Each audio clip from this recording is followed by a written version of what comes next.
في زمن اجتاحت فيه الصراعات الشرق، وتهددت فيه الأمة بخطر الفرقة والضعف، وفي ظل تهديدات الصليبيين المتزايدة برز قائد عادل حكيم حازم، وحد الصفوف وأعاد الأمل للأمة. لم يكن محاربا فحسب، بل كان نموذجا للقائد المؤمن الذي كرس نفسه لوحدة المسلمين والعدل بينهم. هو نور الدين زنكي. شاهدوا معنا كيف مهد الطريق لصلاح الدين الأيوبي لفتح بيت المقدس.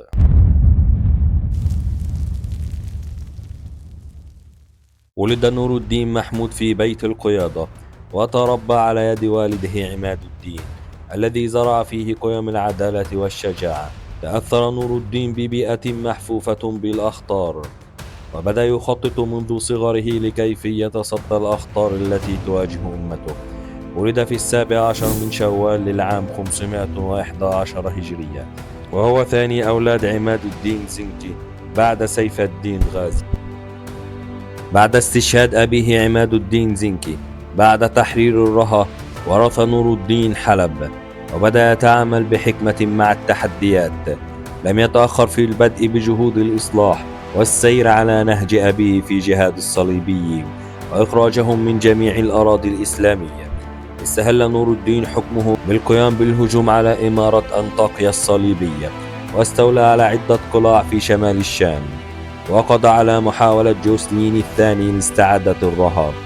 وفي سنة 542 هجرية، وفي العام 1147 ميلادية، وصلت الحملة الصليبية الثانية، وقضى نور الدين الحملات بنفسه، وأثبت كفاءته العسكرية، وأدار المعارك بحنك. فسرعان ما فشلت الحملة الصليبية في تحقيق أهدافها، وتعرضت لخسائر هائلة، واستغل نور الدين هذه الهزيمة أحسن استغلال.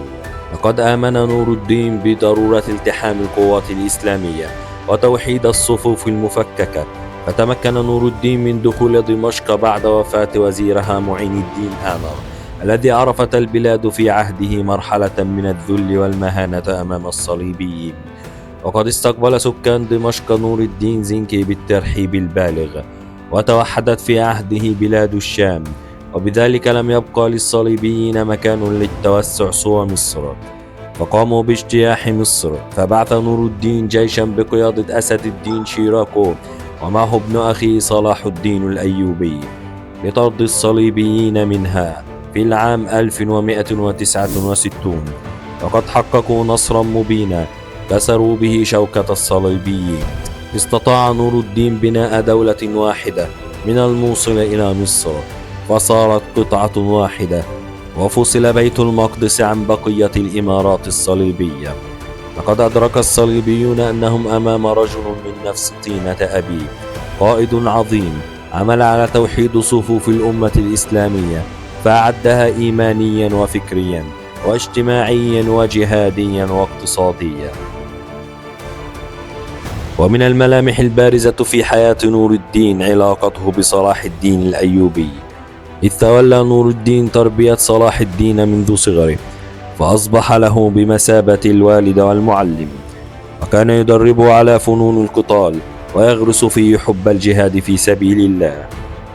توفي رحمه الله وهو في 59 من عمره، وهو في طريقه إلى مصر عام 1174، وكان لموته رجة كبيرة في العالم الإسلامي، وشعر الناس بحجم الخسارة وعظم المصيبة التي حلت بهم. قال عنه ابن الأثير: طالعت السير فلم أرى فيها بعد الخلفاء الراشدين وعمر بن عبد العزيز أحسن من سيرته، ولا أكثر تحريا منه للعدل. كان يتعرض للشهادة كثيرا، فسمعه كاتبه يسأل الله أن يحشره من بطون السباع وحواصل الطير، وكان يقول: طالما تعرضت للشهادة فلم أدركها.